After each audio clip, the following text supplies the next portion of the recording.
This ain't no regular podcast. This is Westchester Talks. What's up, everybody? Y'all now tuned into Westchester Talks, episode 8. I'm your host, PJ. And of course, to my right, got my brother Fred with me. Yes, sir, my boy.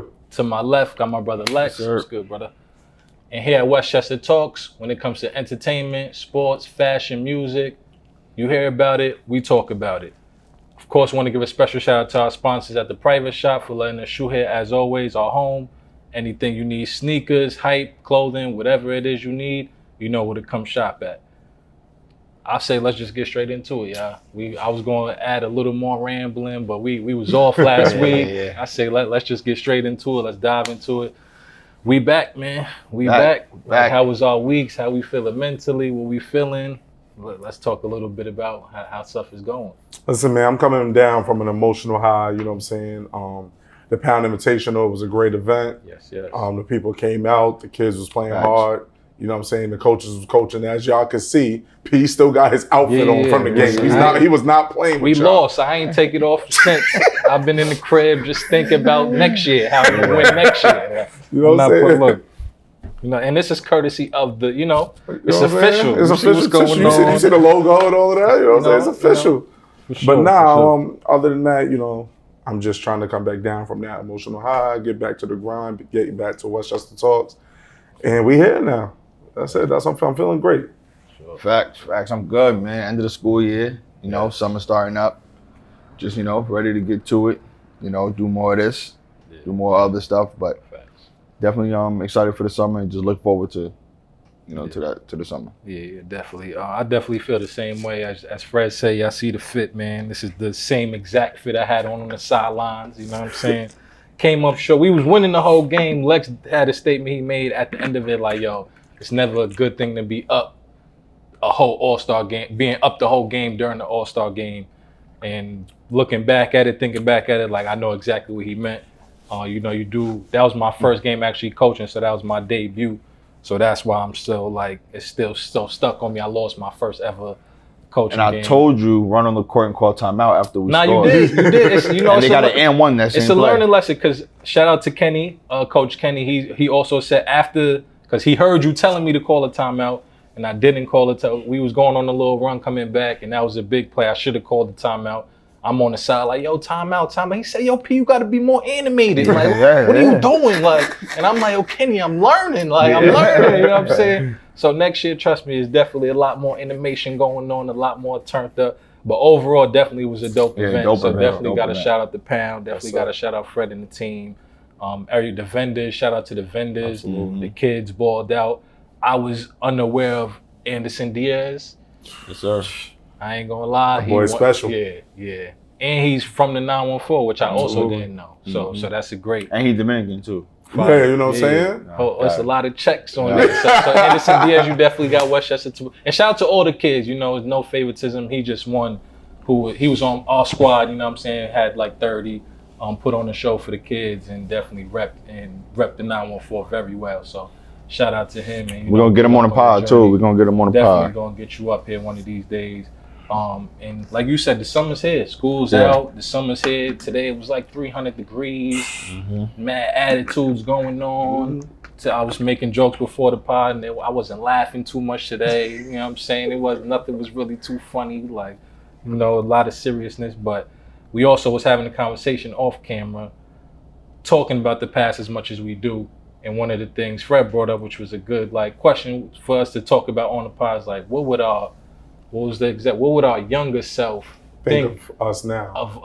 Yep. Yeah. So let's get into that a little bit. Let's think about like how we were at younger age, and we could say maybe like elementary, middle school. What would that young Fred or young Lex or young PJ say to us now, currently, in our 30s and stuff like that? I'll be like, this fat No, I'm just playing.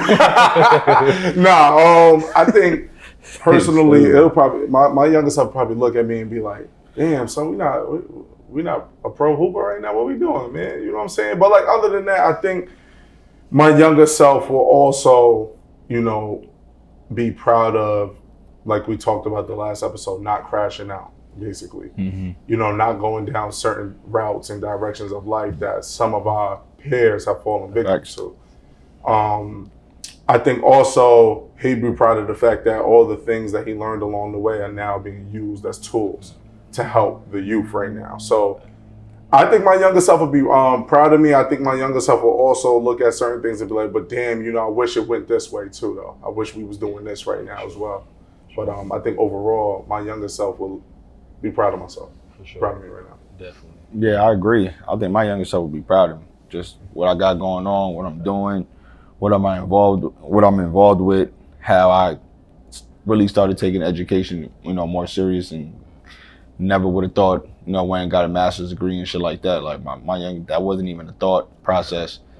Growing up, you know, it was just go to college, play sports, and don't know what's going on after that. So doing what I'm doing now, involved in what I'm involved with, my younger self would definitely be, you know, proud and, you know, telling me to keep going. So yeah, because like you said, it from the areas we come from, it kind of like it's easy to not do the right thing. Right. And not saying we're from like the hoodest of the hoodest, you know. Right. I know some people on the gram like on the YouTube are like, yo, they not even like, hey, come on. Like, we're not saying that, but we saying, like you said, we do have people around us that are, you know, in unfortunate situations or that have experienced unfortunate situations, or have been around it. We have been around it. So if you keep it in 100, it's like we see a lot of the shit that's going on, or, you know, was close enough to see or to experience it as well.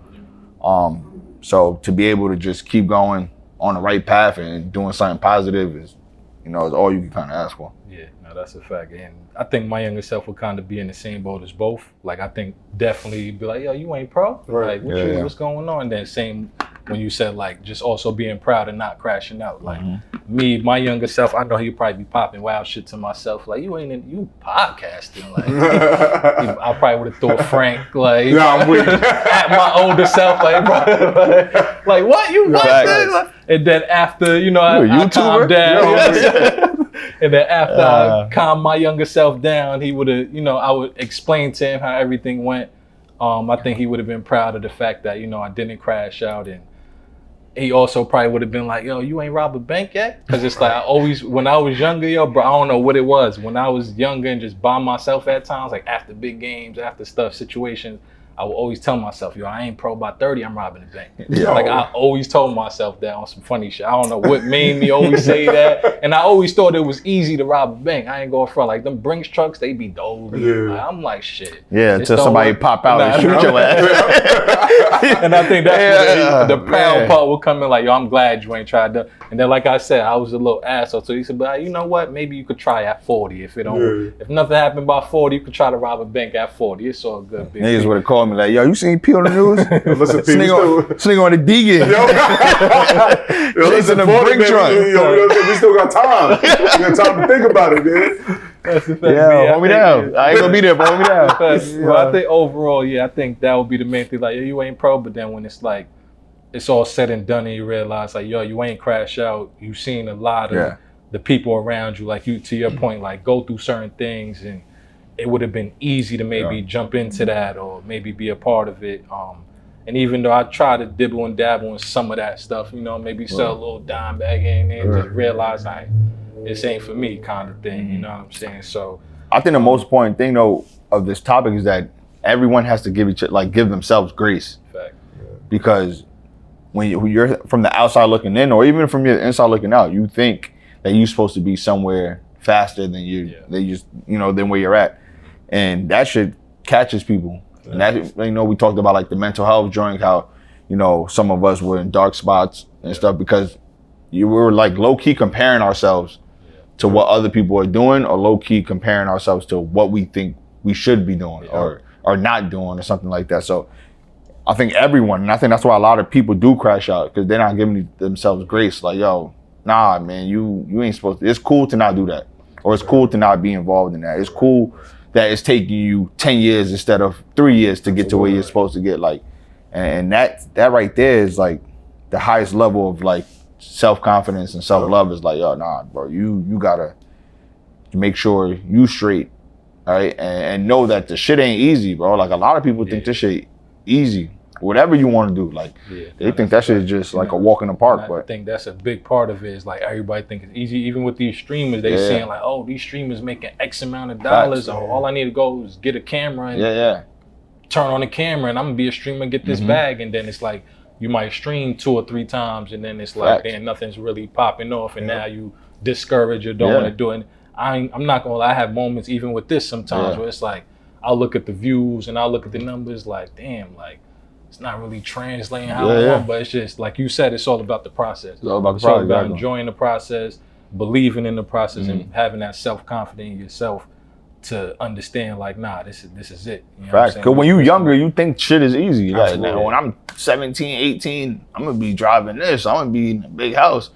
Then you get to, like we said, 18, 19, we pop the shit. You're like, damn, I ain't got $1. Like, I ain't have $1 since I was just 12. But then you start thinking like, and then you start seeing other people, you know, having motion or doing something. You're like, oh shit, like, nah, I gotta get my shit to, but you said have grace, enjoy this shit. And understand everybody's path is different. Because the quote, comparison is the thief of joy. Yeah, you know what I'm saying? So don't worry about what the next person.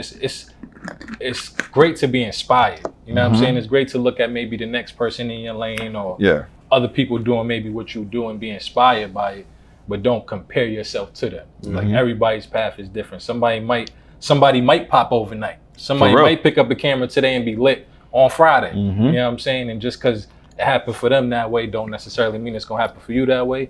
And don't necessarily mean it's not gonna happen for you. You know what I'm saying? So definitely take your time, be patient, give yourself grace, set goals, set plans, and, you know, attack them to the fullest.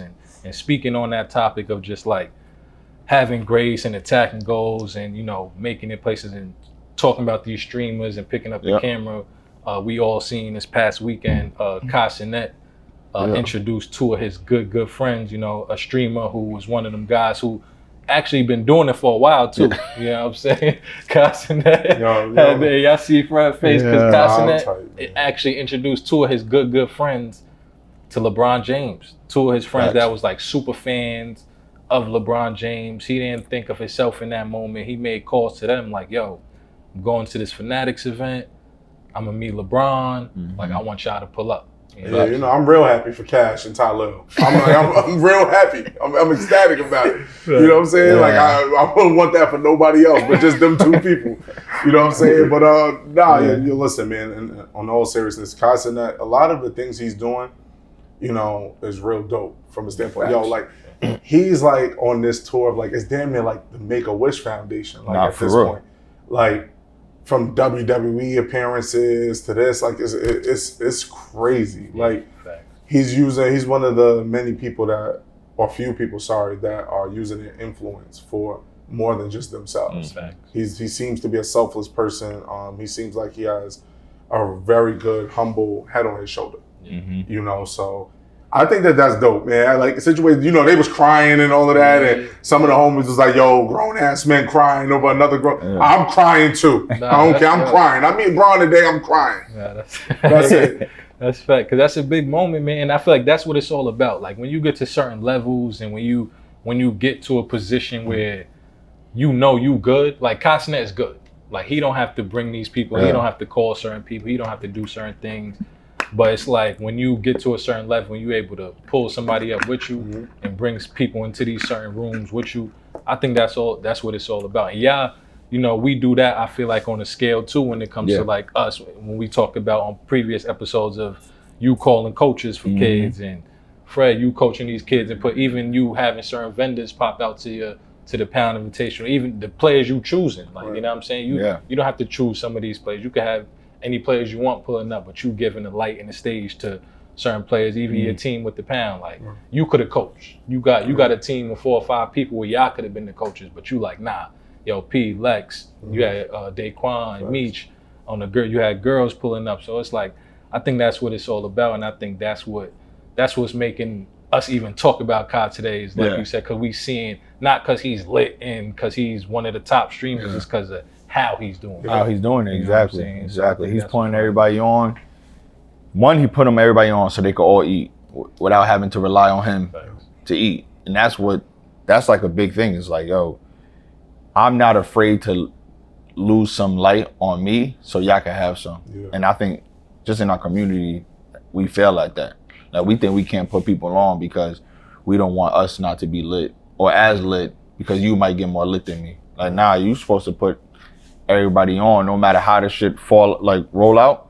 It's like you put everybody on, and that's what he's doing. Like him just bringing them to certain situations, experiencing certain, opportunities. That shit is super dope. Like I said, the kid is like 23 years old, bro. Yeah. And I be locked in looking, watching. I'm like, because this shit is like, yeah, you mentioned that last episode. You didn't even watch the BET Awards on BET. Right. You watched it through his stream all the time. Just because you were just as entertained. Mm-hmm. You know what I'm saying? If not more. Exactly. Right? You know what I'm saying? And it's just because of the opportunities that he's providing for his friends. Like I feel like if it was just him by himself walking around, I wouldn't be locked in. But it's like his interactions with his friends. Because everybody, you can ask anyone.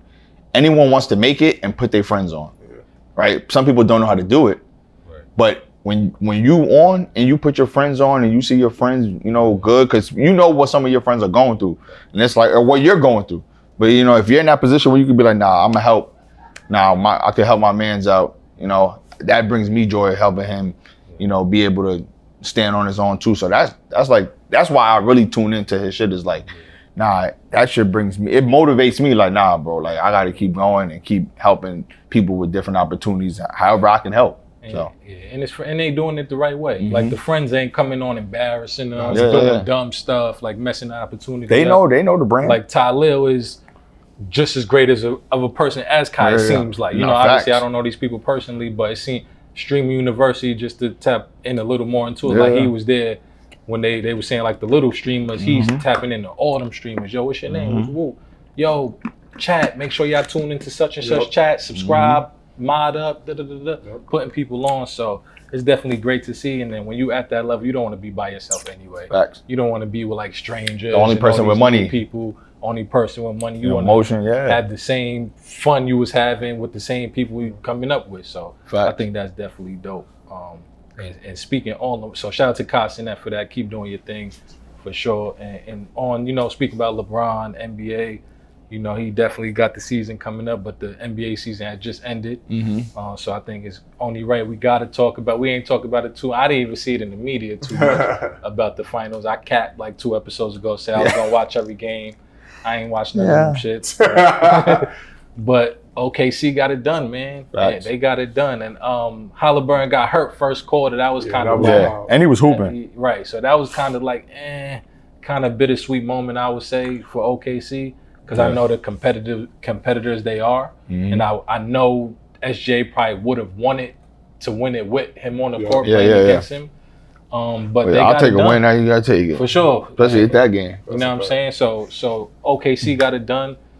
SGA, first player, and I think he said 25 years to win the regular season MVP, scoring title, conference MVP, and the finals MVP. That's tough. With that type of season, and he was having past great seasons as well, MVP races. Is it too early to say SGA is top 5, top 10 all time, or is it like right? Nah, ain't all time. Not all time. Wow. Look, man, listen. So when people say crazy things in them comments, I ain't saying it. But no, I think in the league right now, you can definitely have that conversation for sure. Even then, you have some people who feel like he was the best player on the best team, but there's probably some other individuals out there that they still think is better than him for whatever reason, But definitely, the idea of him being top 5, most definitely. Yeah, definitely. He's stamped. He's been stamped. He's been wilding the last, 3-4 years. And the last year, they lost in the semis or something, conference semis. This year, he's stamped. He got to be top 5. And like I said, he's carrying a young team. So it's not like he's a vet. He's a vet, but he's only 26, 27, 21, between 25 and 27. So he's with the youngest team in the NBA, and he's carrying them. He's stamped. A lot of people can't do that. No, that's a fact. And so what do we think? What else would he have? And obviously it's early. They just won yesterday. He still got some probably more years to go. Yeah. What's some things we may have to see for him to be into that top 10, top 5, top 20 Consistency. Yeah. When you have a season like this, if you maintain some level of consistency, making semifinals, conference finals, finals again. If the Thunder go on a run, then that's when it starts happening. But a lot of people show, generation bias anyway. Yeah. So when but who can he knock off the top 5 if you're really thinking about it? Yeah, top 5. Like if I think he'll always sit around. If he has consistency, I think he'll always sit around 20 and above, 25 and above, exactly. things like that. I don't think, like those guys within that top 10 realm are just, it was different. Yeah. It's like when you put him above James Harden. I think that'll happen quicker than putting him over. I'm talking about just with this one chip. Will you put him over James Harden? I'll put him over James Harden right now. I ain't going front. I ain't going. That's a good question. I don't know. Like I said, when y'all first said it, like, yo, who he going? It's like, I get it. You got the LeBron, Michael Jordan. Like, it's too many. But when you start talking about those type of guys, who's like the, I don't know. Because like they talk about ring culture, right? Okay, So how ring culture sometimes get overshadowed and sometimes it get put to the forefront when they're judging stuff. So SGA, yes, he got a ring, but is he better than James Harden? It's just the way he is. Is he above? He swept all the Carmelo Anthony. awards. I'll say this: he's not. No. So that's what I'm saying. That's what I'm saying. 2, I think he's not above James Harden yet because I agree. the inner LeBron fan in me can't go based off ring culture no more anyway because it's really. I think the consistency, like I said, is what's going to put him over James Harden. Exactly. He do 2 to 3 more years of this. Yep. Yes. Mm-hmm. Two more. I'll give him 2. 2 more years, SGA could be over a guy like James Harden and maybe even a Russell Westbrook, maybe because I feel like Russ and James Harden are within the same round on the same tier. Yeah. So I feel because of the ring. No, if he shows the level, well, he's an MVP on all accounts. So, but if he didn't get this ring and still was super consistent, would you put him over? Yeah, because he was Westbrook? he was top 3 last year in the MVP race. He was the MVP this year. If he keeps finishing for maybe 2 to 3 more years, you'll put him over Westbrook. 5 MVP race, top 3 MVP race. Yeah. Nah, I can't put him over Westbrook. If he didn't have this ring, I couldn't put him over Westbrook. Has Russ and James Harden had a 5-year run of being top? I'm asking. Because they're going to the top 5 MVP race. Westbrook fans, get at him. No, I think Westbrook averaged a triple-double for 3 years in a row. No, all right. So that's 3. That's consistency. Okay, so. But I'm just saying, 3 years he did a triple-double. If we do 2-3 years before that, he was flirting with the triple-double while having OKC in the top of the West, Dolly at times. But most could say that's the only reason he did it. Because he was Dolly. That's the point. The moment he got back around talent, he wasn't winning no more again. No, I mean, it's hard to win when you have no talent. So if you're doing it with no talent, we're talking about the NBA, but when you're doing it with no talent, that's harder. Listen, all I'm saying is I think Russ and James with a ring, I feel like it does. The ring pushes him above them. If he stays consistent, yes. But yeah, he got 3 more years to do this again. He got 3 more. Yeah. He run off and win another ring. Yeah. So you above Brunson? You put him above Brunson? Yeah, you got to. Yeah. Absolutely. Jaylen Brown? See, that's about the 15. That's about the 20 range. The reason why I would say yes is because Jaylen Brown ain't the Batman on his team. Okay, all right. That's the only reason why I would say that. But I think Jaylen Brown, I think they're going to trade him. I think he's going to get out of there. He's going to get out of there. It's going to be a T-Mac, Vince Carter scenario where when they was on the Raptors together and then the other one left and they both were still up top of the league. I think it'll be that type of scenario. So you're above Luka? Is he better than Luka? Are you putting him above Luka? SGA. Yeah. See, because the conversation of having a ring it should separate you. Yeah. Now, a lot of people downplay it. Certain people you say a lot of people downplay it, but it's like, bro. What may say on Title Town? Yeah, man. Like it does. Like it should separate. Winning should separate you. Especially if you're the man. If you're not the man, winning a ring. Like if you like the if you swaggy P, you can't really exactly. say, because you got a ring. I got Ant-Man and Luke over him. As an individual. Title Town. Because there was a lot of dudes like T-Mac, right? For instance, what he was saying. There's a lot of dudes that got a ring or 2 or more, but was not better than T-Mac. Yeah, no, not at all, not at all. And I don't think SGA is a better basketball player than Luka or Ant-Man. I I think that's tough. I think he's. I don't know. Listen, that's a good.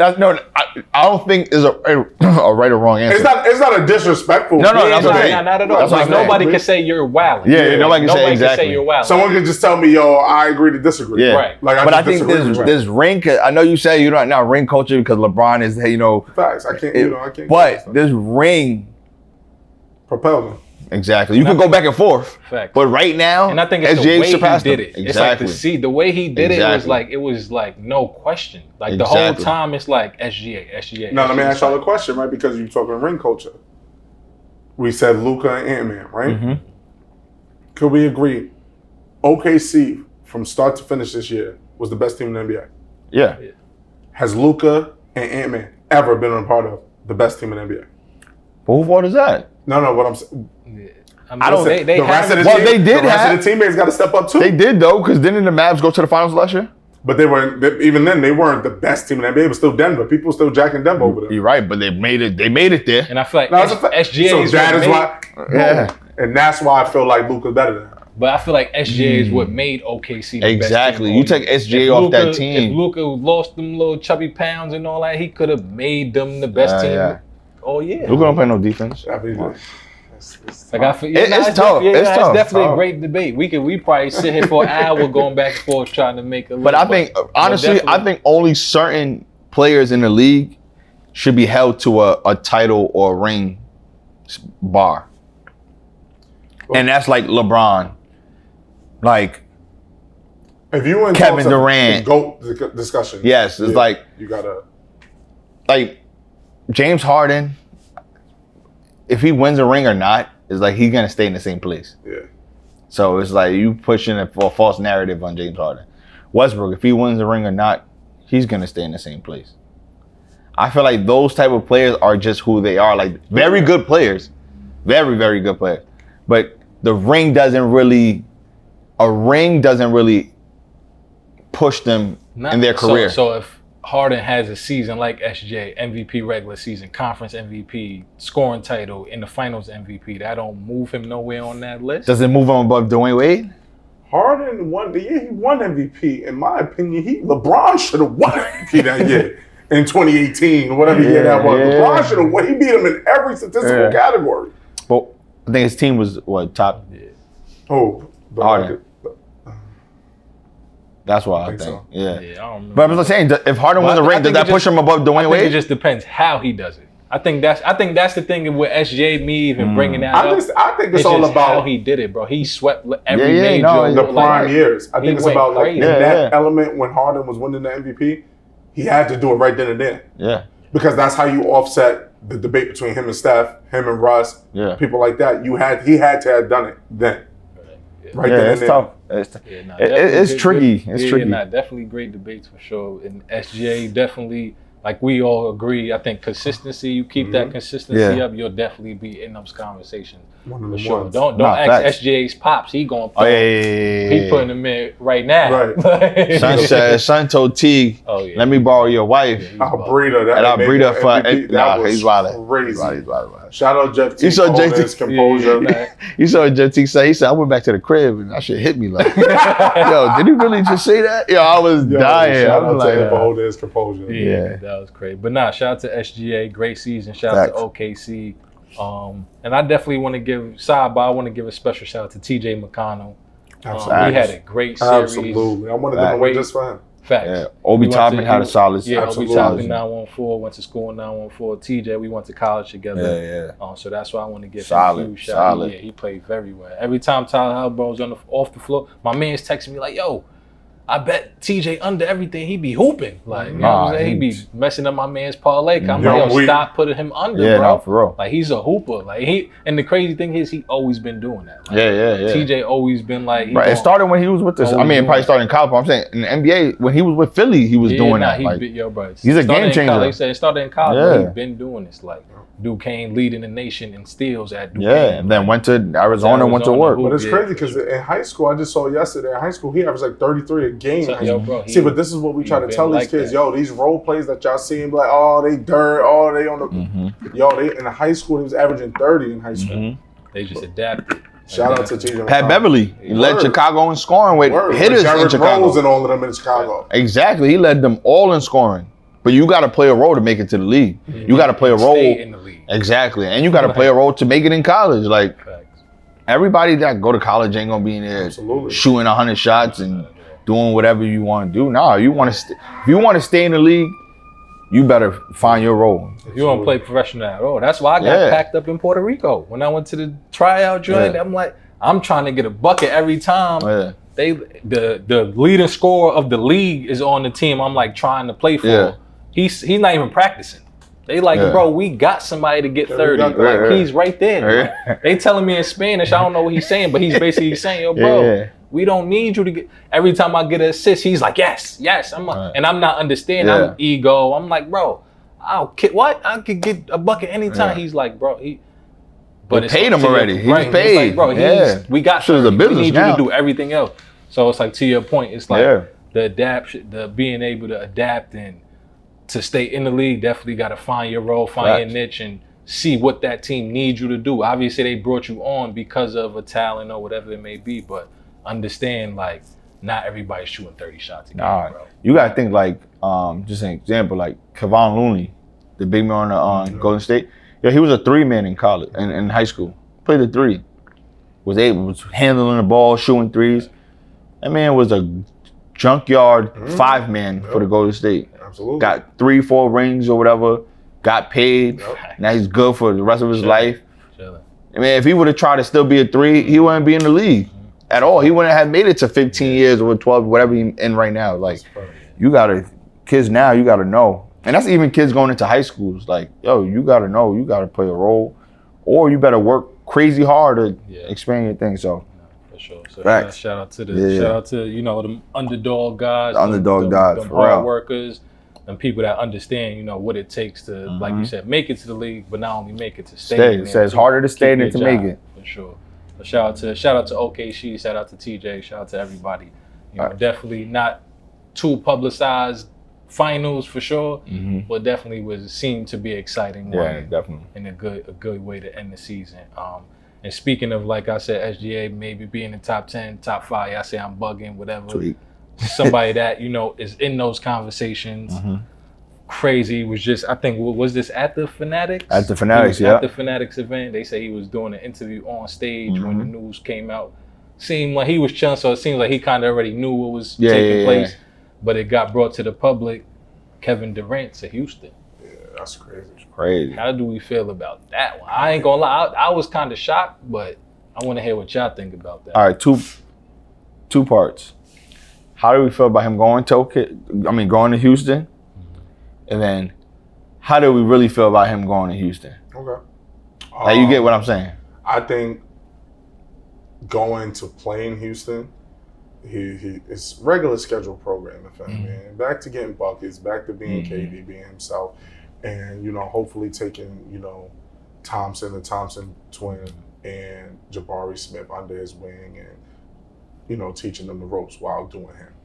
Now him going to Houston, the clubs is gonna be on fire. Like I'm telling you that he gonna have a good time in Houston. That's when I saw he was going to Houston, I said, yo. The strip clubs will never be the same again. I'm telling you, KD is bringing a different element to Houston right now. Wow. But like, as far as like the basketball is concerned, man, I don't know. Give Jalen Green, I know he's probably sick right now a little bit. But I think the basketball element, regular schedule programming. Yeah. How do you feel about him being the talent that he is and going from team to team? I think it's all about age, and also there's this. It's not really hidden or quiet, but there's the synopsis on him that, my man, if you ain't running Golden State, you'll be one of these guys that just get buckets with no ring.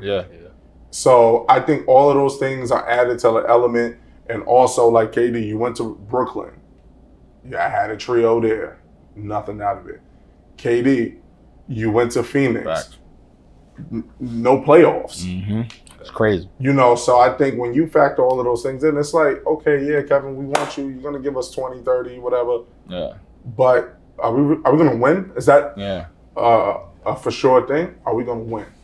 I think that's what went into the factoring of him being traded and not going the way he wants it. Yeah, I like the move as a basketball fan. I like the move, like, because like you said, it allows KD to be KD now. Like he got the pieces around him that's gonna play defense, that's gonna rebound, that can score, like somebody that can run a team. So you're gonna get Kevin Durant, especially at his age, he's gonna be able just to focus on certain things.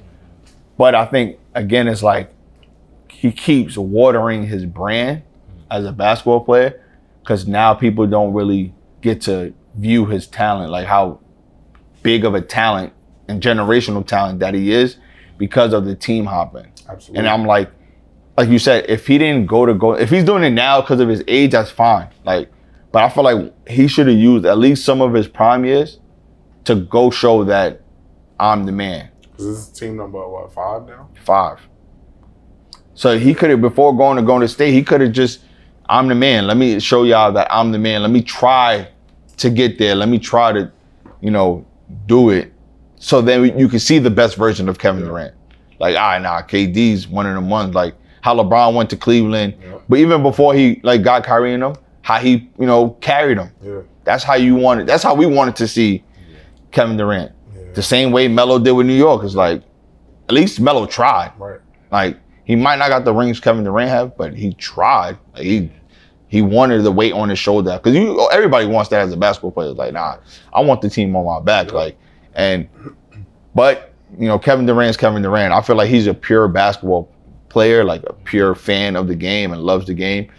So he cherishes just playing basketball the right way. So I feel like that's why he made the move. And I think Houston's gonna be tough. Like if they have any inch of the success that they had last year, and they make it to the playoffs and everybody's healthy, it's gonna be. Because that's what we was missing. Somebody can throw the ball to and get you a bucket. Yeah.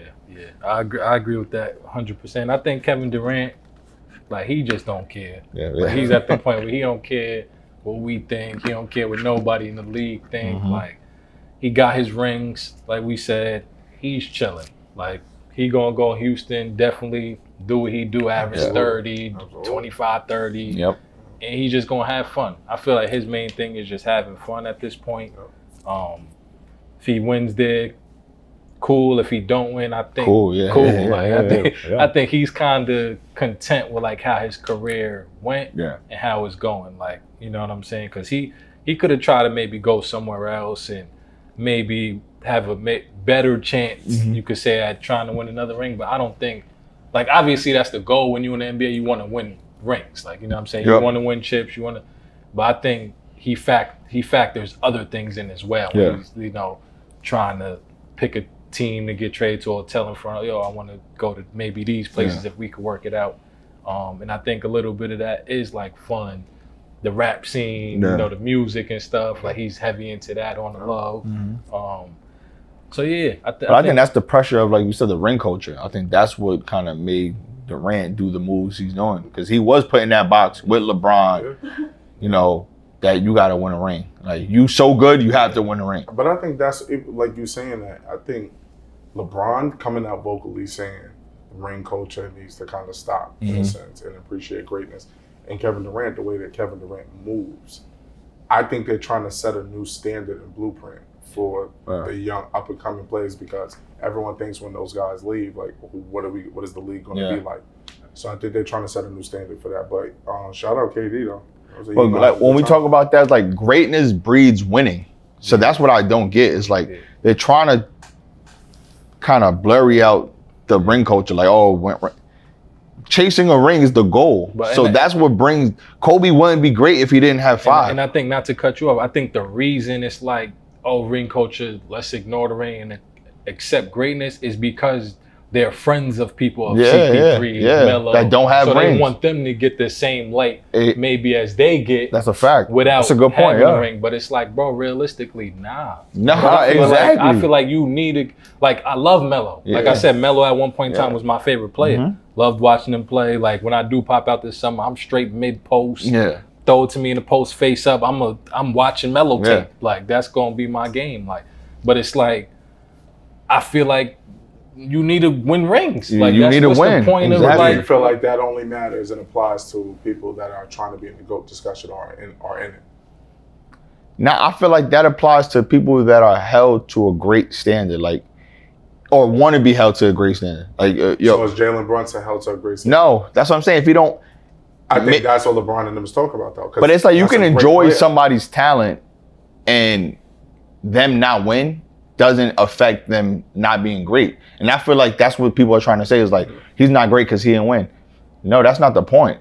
What you're looking just at, can't be in these yeah, conversations. you're looking at that conversation. Right. No, he's great because he Right. won. Not Right. he's not great because he didn't win. And I think they're trying to mix those two together. Like, nah, Bron is great because he consistently won. Right.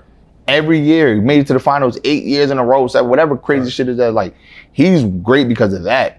Like, Bron, if you didn't have not one ring, yes, you'll be great, but I don't think you'll be the all-time greatest player. Like, if you had one ring or if you had zero, like, you wouldn't be, like, what everybody would still be like, yo, Bron is that. But it's like, nah, you're this because of this. Kobe is this because of this. Like, if Kobe was doing what he was doing, he'd be T-Mac. But if he ain't have no rings, like T-Mac was a great player, but let T-Mac have 4 rings, 3 rings. He'll be in a different conversation. I think what LeBron and them just need to say is we need to stop the Michael Jordan standard. Yeah. I think that's what they're really trying to say. And I think they're trying to say that if you don't reach 6, Exactly. it's over. You can't be, yeah. Because Exactly. LeBron can make it to the finals 10 years in a row, but he only won 4. Yeah. That's an issue to mass media. Yeah. You know, that's not good enough. So now LeBron is basically setting the precedence. If my good ain't good enough, Nobody. y'all will never be good enough. So we need to kill ring culture now Yeah, because yeah. y'all will never be celebrated ever. If I'm not being celebrated and I'm top 3, Yeah. and Kobe is top 3, and Kobe's actual celebration of his rings only came when he won those last 2 without Shaq, none of y'all gonna be great. And everybody can't be great. That's the point. Yeah. It's like everyone is not. You gotta think when you talking about the Jordan era, it's like Jordan, Larry Bird, and Magic Johnson. There was 500 people in the NBA. Why we only ever talk about them 3? Because they did what? They won. That's it. And I so think, LeBron, we're talking about LeBron, Kobe. Yeah.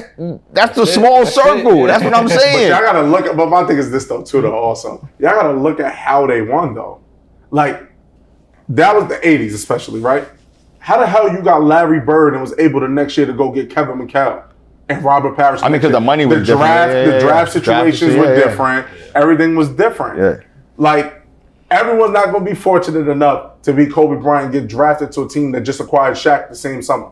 No, that's. But then you got people like Steph, part of the Warriors, who drafted Draymond, who's people who that's built not it up. Yeah. stars that stuck it through, that kept hooping, that stuck with it, that put their level of play up to make it happen. And that's why I feel like we can even sprinkle Steph in there. Because he got rings and he did it without, to that point, no number 1 pick, none of that. That's what I'm saying. They try to make the shit too broad.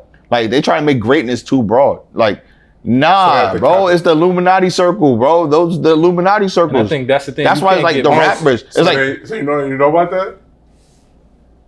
We can't praise SGA, Ant-Man, and all of them yet. Then that's what I'm saying. It's like, yo, you can't do it. There could be a lot of people that win, but you ain't gonna be in this circle. you can't Not do it. yet. You You gotta keep going. That's what I'm saying. That's what I meant by ring culture. They're trying to make it too broad. It's like, nah, bro, you're not in that category. Nope. Like, Vince Carter was a hell of a player. He's not in the category with Kobe. So who in this generation right now is in this category? Nobody. Because LeBron wilded out for the last. Steph Curry wilded out. Nobody was really putting on. I think Steph, Bron. Like, in this young generation, It's Steph and Bron. They didn't knock the older guys out yet. That's what I'm saying. Like, now they're starting to. I think who won it last year? The Celtics. The Celtics won it last. Now they're starting to knock these older guys out. That's what I'm but saying. you got to think they were Tatum, running it. He's not. I think he's in that same boat as SGA now, where it's like, where it's like, exactly. keep doing it. Show us you great. Exactly. To be in that conversation. Right. So that's why I think ring culture gets confused. It's like, nah, bro, we trying to make everybody a part of the group. We try to bring everybody to the lunch table. Now you can't be at the lunch table, bro. Everybody can't be at the cool table. Everybody can't be at the lunch table. You my guy. You my guy. You just can't come, bro. Exactly. You can't get on this boat. Exactly. Like, and that's why I feel like LeBron just be feeling bad sometimes, because it's like he might be able to go in a certain room that a Melo and CP3, y'all can't pull up. Like y'all can't. Like I love y'all. We went fishing together. We do it all. But yo, Brian, yo, what's good, Brian? Yo, Mello, CP, come on. Nah, just you. Yeah. Like, and like, we gotta stop doing that. These my people. Like, nah, bro. Now, and it's crazy to say that again, like, and we're not taking nothing away of them from them because they. But it's like, bro, we're talking about like winning, and greatness comes with winning. So that's why I'm like, nah, bro, you gotta win. You gotta win. Like we're talking about in terms of high schools, like Mount Vernon, they're in a conversation by themselves because they won. It's like, you can't win one championship and then think you're like on the level of Mount Vernon. It's like you can't win two and be like, even if you win two, you can't be like, oh yeah, that's in Mount Vernon. Nah, bro, when I was in high school, they won 5 in a row. It's like section states. That's what I'm saying. It's like, yo, you can't have those conversations. Yeah, you gotta do it for a long time, consistently. It's like, and that's what people forget. It's like, nah, you think because you got one off your back or you got 2 off your back. Nah, bro, there's teams out here, there's players out here that did what they do to be held to that category. So it's SGA, Jason Tatum, Edwards, they're not in that category, not yet. And still, they're 25, 26, whatever it is. So they got time, but it's like, we're rushing that because we're trying to eliminate ring culture. Nah, bro, ring culture is what it is because you're playing the game to win. You want to be great, bro, LeBron. And one thing LeBron has to do is keep talking his shit. Like, nah, bro, he ran the league. He can say that, bro, I'm the best player in the league for my whole 20 years. Like, I feel like he's shying away from it because he wants people to like you said, he wants other people to be like, if the weight get off other people's shoulders, it gets off his shoulders. Nah, I think LeBron just got to step into that like, nah, bro. Yeah, I'm greatness. Like, this is me. I'm the standard. I'm the standard. That's it. Like, it was Jordan. He had, but now it's me. Yeah, there's people that was good. There's people that's solid, but ain't nobody saying that where I'm at. Like, and I think that's, I mean, we could keep talking about that, but I love that conversation because I think a lot of people are like start blurring out winning. Yeah. Like, bro, nah, this is why we play the sport. It's to compete. It's to win. It's not to just play for fun. Especially when you're getting paid millions of dollars. Like, go play open gym. Like, so. For sure. Nah, definitely. And you mentioned in it too. You mentioned music. Yeah. It's something like even competition. Top 5, top 10, top 20. It's kind of the same with music, but a clip that been going viral is Jim Jones. Talking about Nas, and he was on. I think he was on Fat Joe and Jadakiss. Jadakiss, what's up too? Tap in. Give me tight. He was basically saying like, "Yo," they asked him a question. He's like, "Man, bring up Nas's Grammy nomination." That was funny when they did bring it up though. He was loud and wrong. When they brought it up and he went on the Shannon Sharp joint on the live, you see that? When he's arguing, he said, "All right, I was probably wilding with the stats." Yo, listen, man, it's cancer season, man. It's cancer, you know what I'm saying? It's just a little emotional, that's all. I think overall, though, you know, and I even commented on it on IG. I think under the Shannon Sharp joint, I was just like, yo, like, Jim, they don't even see what you're doing right now. You know what I'm saying? Like, Jim know what he's doing. Jim, because he woke up the next morning, made a video and said, look, I'm on Y'all Explore. Yeah, he marketing and stuff, You know, got an album that just dropped not too long ago, things like that. You know, Summer Jam, things, you know, he was wilding at Summer Jam too. They cut his set short. You know what I'm saying? He was wilding Get him off the stage. That's a fact. So, like, you know, right now I think Jim but he's always been like this. For people to say, like, Jim, oh, you too old, this is just literally him. Yeah. Like, he's just always tried to put himself in a trendy space. You know, he's always been like that. Because he's a trendsetter. He is a trendsetter. That's what he is. So, this is normal behavior. Just like Cam and them being petty, 50 being petty, that's their brand. You know what I'm saying? So, like, I think this is on brand for Jim. But he was wilding up. Better than Nas, he's wilding. And that's what we're talking about. You can have self-confidence. Right. But again, there's certain conversations you can't have them compare themselves. You compare yourself to. He Brunson in them. You know Nas is one of them. And I feel like Jim Jones is like that too because people doubt him so much. Right. People doubt him so much and people talk so much shit about him when it comes to music, when it comes to the numbers and all of that he has to be like that, he feels like. You know what I'm saying? Like if I'm not Jack and me, Pauls, who ain't nobody else, y'all going front on me. So somebody got to do. And then I think right after that, he had a show and brought out the kid, Zeddy from Philly. Like, that's the thing, too, I could admire about Jim Jones is, like, maybe he's not in them conversations as the Nas and these people, but he does put people on. He's influential in his own. But you gotta think though, bringing that's people up. Like, that's the only way he kind of stays relevant, to be honest. So he has to do that. Like Nas and right? They probably was before Jim, but they're more into the business side now. They kind of like elevated themselves out that space. So for him to still be in the space of making music and entertainment, he has to bring the younger crowd, or you're gonna die out. Absolutely. Like, so because he hasn't established himself to that standard, like Jadakiss don't have to go and bring out a young kid because he's already at a certain stage where it's like, nah, this is what he does.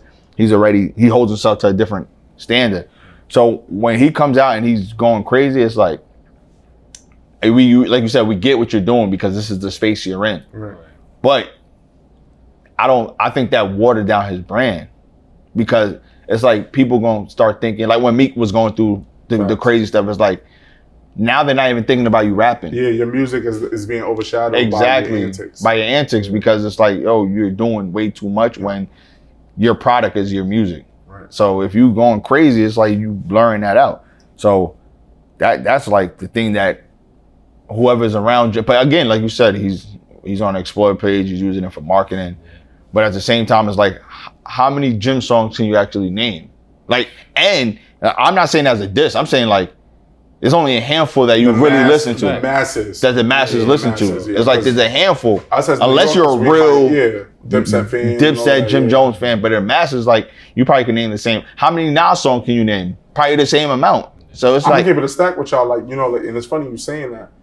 I acknowledge that Nas is the better artist, but I listen to Jim more than Nas. Exactly. I listen to Dipset more than Nas. You know what I'm saying? So it's just like, when I think that's also what he was trying to get at. But, yeah. When you make one statement saying that you're better than someone, everything else in that statement gets overshadowed. Get overshadowed, because you saying you might have been more influential as far as style and things like that. Yeah. Like that's something that people might not debate. But music, you lost us at that point already. Because you got to think, how old is Jim? 40 something? Yeah. Nas got to be 50 something. So if you ask people from 60 to 40, it's probably Nas. Yeah. But if you ask somebody from 20 to 30, late 30s or something, late 30s, it probably might be Jim, because of that's just how it is with everyone. It's like, the people that come under you is going to be more, Jim, you're more outside now. So even the 18-year-olds might know you because you're hanging around them, you're being around them, you're being around these streamers. But it's like, bro, you can't, that's like a fake information. It's like, the younger kids, you running around Harlem with 20-year-olds. Jim is he an Owen. And like I said, he's super talented, so I feel like he's overshadowing his talent with music-wise because of the antics that he's doing. But so from Westchester talks to you, Jim John, we saying lock back in on the music. Let your music, you on the Explore page, the antics is, getting people talking. Obviously, we talking about you here, but we just want to hear the music. We want to hear some. Because we know as an artist, you can deliver that music. You know what I'm saying? It's no question. But like you said, though, I rock with him because of his the way he promotes himself. The way he carries himself, the way he's like super confident and hustle. Because a lot of people like that. Like a lot of people would let themselves fizz out because they're scared to do what he's doing, to be honest. So I know artists younger than him that have allowed that to happen. When the label deals don't go right and stuff like that. So absolutely. Yeah. Shout out Jim though. Yeah, definitely. And speaking on, that topic of music and Jim Jones, Nas, and these great artists we speaking of, who's some people we listening to? You know what I'm saying? Who's on our playlist? What's some maybe songs we've been listening to, some albums, like who we knocking right now? Because I think it's like when you talk about the music industry, it's kind of like the league when it's like the older people that we might have grown up listening to. They kind of like fizzing out, stop rapping, really just taking the business more serious to where all these new artists is coming in. And it's like, Fred, I'm tapping into your stores. You playing all the oldies but goodies, knocking on your way to work or wherever you may be driving to. What's some stuff? What's some stuff we listening to? Like, let's say our top 3 songs right now on our playlist? I mean, songs right now, I think will be kind of tough for me, but artists. I'm listening to, like you said, I'm listening to the throwbacks, things like that. 90s, 2000s is always my go-to. But as far as anything that's kind of like up to date, I would say Larry June. I'm listening to Larry June right now. I think, I love the West Coast sound. Larry June makes a lot of inspiring lifestyle type of music. And him and 2 Chainz album right now, even Charlamagne the God said it is an early candidate for a Grammy for album of the year, rap album of the year. So I think that, you know, that's what I'm on right now. Larry June, heavy right now. Yeah, me, I'm listening to Kaki Kai. There's 2 singles that he just dropped.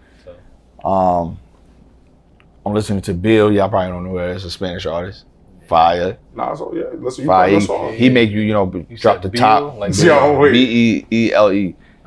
Bill. Bill, Okay, yeah. gotcha. Put the windows down, blast the music, drive through Dykeman. Okay. Just to, Okay.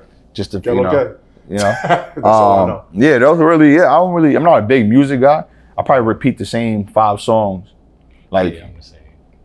same 5 songs all the time. Like, whatever song catches my attention, I listen to that joint all the time. Like, on repeat, it don't even matter. So, yeah. But like, A Boogie, I'm always throwing his tracks on.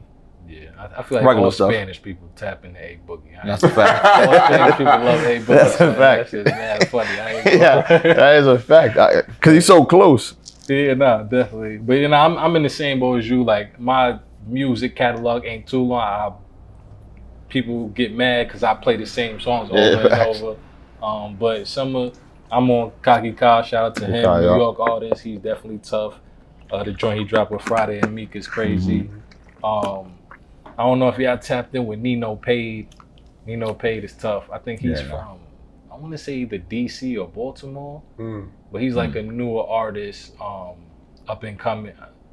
I don't know if he's signed it, not yet, but he's tough. Somebody I've been listening to, kind of similar, like lifestyle, just like pain music, kind of vibe, melodic, but he talked that talk. And YFN Lucci, that's one of my guys. He just came home not too long ago. I definitely got that on repeat. He's somebody that the January 31st. Yeah, January 31st. He's somebody at Duquesne.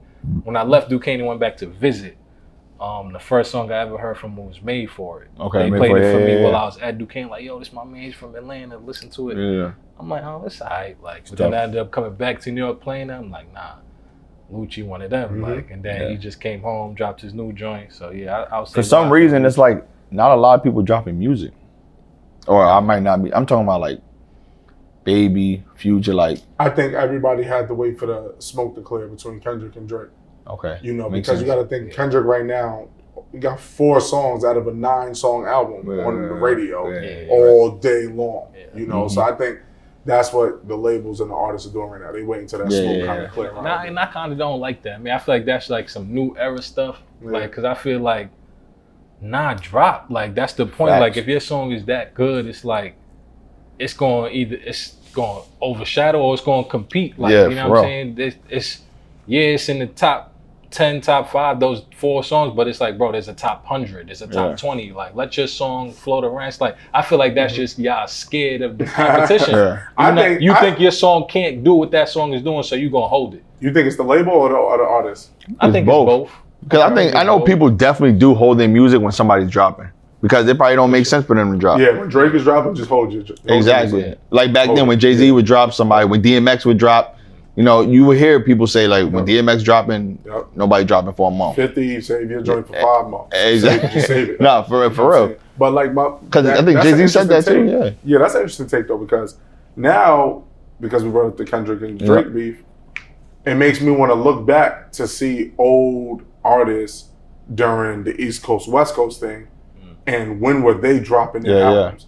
And was it strategic moments as well? Did they wait until after Biggie and Tupac died? Things like that. You know, like it makes me want to think now, because I think solely I think the artists are a little scared. I think the labels are very scared. Yeah, definitely. It's the investment piece. That's why they're waiting for this thing to die out. Yeah. For people to They need that money back. They ain't trying to drop this song and and that's the thing too. These artists, to your point of like the labels, is like these artists more time. Well, I don't know the logistics, but I know a lot of times these artists are signed to like certain amount of albums or projects. So it's like once we drop these 3 albums, like you off our label.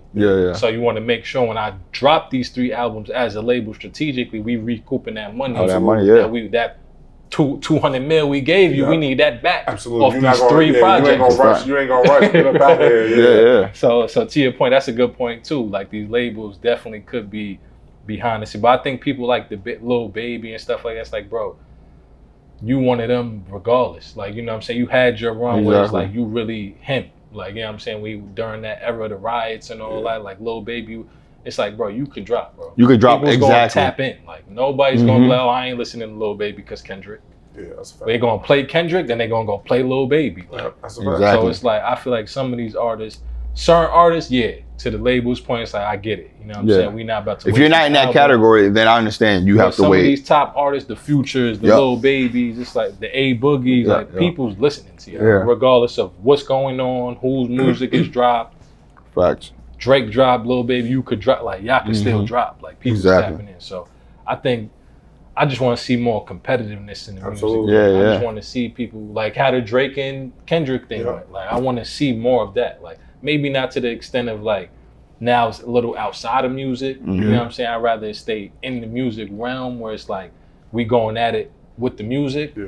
But I definitely would like to see like more artists drop in and hear more of them. Because like you said, I'm tired of playing the same songs. For real, seriously. So what we gotta I gotta start tapping into the Nino Page. We gotta never and granted it's good for these new artists because it's like, y'all dropping out gives us the opportunity to tap into y'all and hear y'all stuff because ain't nobody else dropping. Facts. But it's like y'all bigger artists that we once upon a time will listen to everything y'all drop because y'all dropping so consistently that we maybe grew up on or was in college listening to. Like we want to hear some new music from y'all. Like, you know what I'm saying? Facts. I don't want to go listen to A Boogie.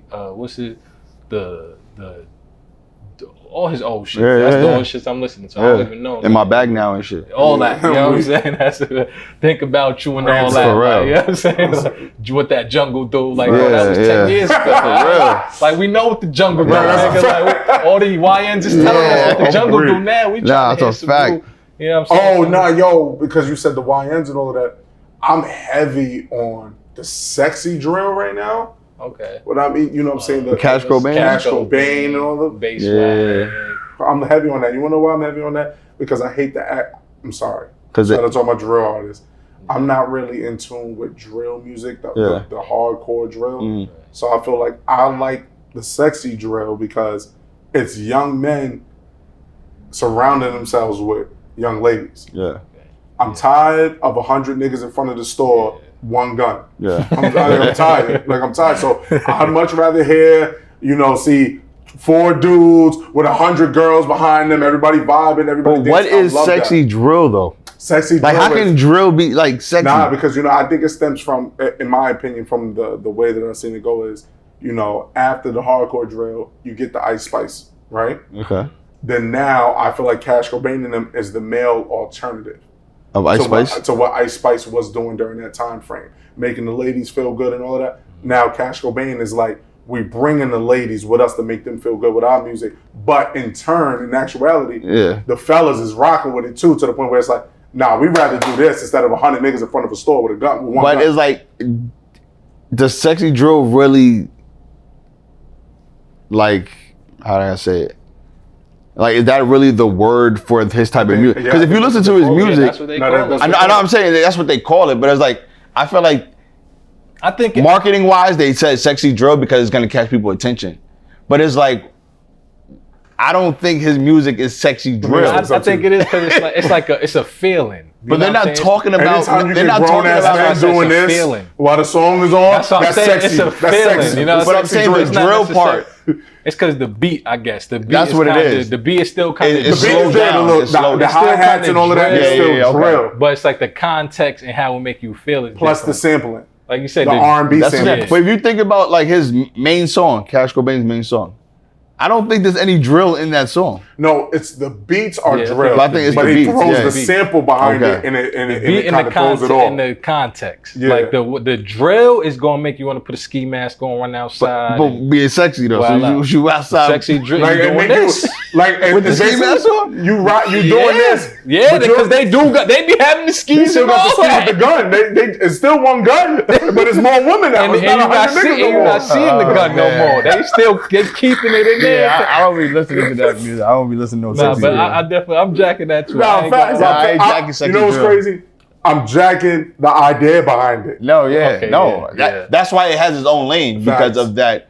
What people think of it is like sexy drill, but it's like that. Because without that, then then with that comes in. Also, you know what I like behind it as far as the marketing as well. Comparing him to Ice Spice is crazy too. You gonna see that? No, that was crazy, but whatever. I think the way that the streamers and the sexy drill artists. So most of the streamers are from New York for the most part. The ones that's popping, Tyler, Kai. They're all in tune with the sexy drill artists. Yeah. So a lot of their marketing comes from the streams. That's a fact. When they on streams with 100 girls and they getting lit and all that, that's what they playing. Yeah. And I think that's where they get a lot of their marketing from. So I think all of the things combined, I think it's a beautiful thing as opposed to the other thing I'm not really into. So you don't listen to like K-Flock? Absolutely not. Yeah, Not me. I was listening to him. Not me. I don't. I can't. I mean, I ain't going front. When he was home and the video out, when Yeah, it first was coming out, I'm tuning in like, okay. Because it's like, that's the thing too, bro. It's like, they could rap. It's like they could rap. I mean, the thing they talking about is a little crazy. Yeah, but it's like, they could definitely rap. It's just like you said, out the 100 niggas in, it's like, all right, so it's a certain. It's like at first it was like cool, but it's like now it's like y'all water it down because now y'all ODing and now everybody. But you gotta think, and don't lie, because of what happened after. But when 6ix9ine came out, everybody was jacking. Yeah. That's the same exact thing. Well, I think besides him actually doing stuff at the beginning. You know how we talked about don't let the antics overshadow the music? I think 6ix9ine's antics overshadowed but helped it. Yeah. It didn't hurt it. Because nobody believed him, that's why. That's why it helped them. So I think the drill is, and I think that's what made drill. Yeah, I was just about to say. Because once the 6ix9ine thing kind of happened, the drill artist was like, nah, we real. Yeah. And we're going to talk about how real we are. But it incriminates us. So he really probably hurt this generation of music more. But that's why I feel like Cash is helping. Because it's the alternative. You're right. And I feel like 6ix9ine and them, that was like kind of the beginning. Like he was doing it around when the K, like that was kind of the start of like the drill kind of scene and stuff. And seeing 100, like at that time it was cool seeing 100 niggas in the video. It's like, oh shit, we not seeing this. Cause that was what after that was after Bobby Shmurda, right? Yes. Yeah, that was after Bobby Shmurda. So it's like we wasn't seeing it before. So now that we seen it, it's like, oh, this shit is kind of cool. Especially like, in New York, because like Chicago was doing that. There was Hop Smoke comes out, and exactly. But now it's just watered down. It's like now y'all ODing. Yeah, put my man Fred in the sexy drill video, man. So we might have a Westchester Talk sexy drill. You know what I'm saying? Oh yeah, let's do it. And I'm rapping on it. Tap in. Singing it all. So shout out to all that new music, man. And before we get out of here, because I would say that's the perfect way to end it on that music tip, but I think we need to announce this giveaway, man. We've been fronting the last 2 episodes. We like, yo, it was me. Sunday we gonna go live. 250. 250. Yeah, that was me. And we passed 250. Shout out to all the subscribers, all the supporters. You know what I'm saying? We definitely passed 250. We will be doing another giveaway at 500. We'll drop subscribe, details man. soon. Subscribe. So keep subscribing and everything. But we did do we did the wheel. What's the wheel thing? We did the wheel. We did the wheel spin. I forget what the exact name of it, but a wheel spin. And we actually got a winner of our 250 subscriber, and it had the rules was you had to be one of the 250 subscribers. So that's the only way you're able to. So everybody in the DMs know you didn't win, bro. You didn't subscribe. You gotta subscribe and tap in. Get out the DMs asking. We could. Matter of fact, it was somebody that we all kind of glad that was the winner because we know they actually are supported. And then you subscribe. Even if you subscribe me, we don't know you, and you subscribe. So even if you won and we don't know you personally, we still would have been excited you won. But it's always exciting when we know somebody personally and we seen them showing love and they comment and they repost and they like, they subscribe, they got multiple accounts subscribing, you know what I'm saying? And it was somebody that actually is a student at Fred School. So when we see this wheel here, we was all kind of excited, yelling behind the scenes off the camera. So I'll let you announce the winner. You know what I'm saying? The winner of the Private Shop Gift Card Award is my guy from Highlands, Jake Zungo. Shout out my guy, Jake. You know what I'm saying? Shout out all my Hardys, my Hardy boys. You know what I'm saying? Shout out to all of y'all, man. You know what I'm saying? But Jake, I'll see you in school. We're going to come down, make a trip to the private shop, and we're going to get you right. Definitely. So shout out to Jake. Big shout out to Jake. Fred told us that, you know, you definitely been supporting us from the beginning. So that was definitely, like I said, great for us to have a winner that is an actual supporter and not just like subscribe just to try to enter the giveaway. Jake had his cousins. Jake had his mom. Yo, I seen his joint. I seen his name on the subscriber list. It said Jake's mom won. You know what I'm saying? It was, yo, he did his thing. So yeah, definitely appreciate that. And Jake, keep up the energy too. Don't win this and then it's like, oh, you chilling, you not watching no more you going to school in your nice clothes. You know what I'm saying? So Jake, we definitely gonna reach out to you. When you see this video, definitely make sure you comment, repost it, tell all your friends that you won so they know it's a real thing. Yeah. We not just saying somebody won. And on the next episode, if Jake has the time, we would love to have you come up, sit behind the scenes of the next episode, go shopping, we'll record that. That'll be, you know, on the next episode as well. So Jake, shout out to you. Shout out to all the subscribers. And again, at 500, we will be doing another giveaway. So you still got a chance to win. Make sure you like, subscribe, comment. This is Westchester Talks. My brothers, shout out production, shout out to Private Shop. Sure. And we out of here, y'all. Appreciate y'all. Yeah.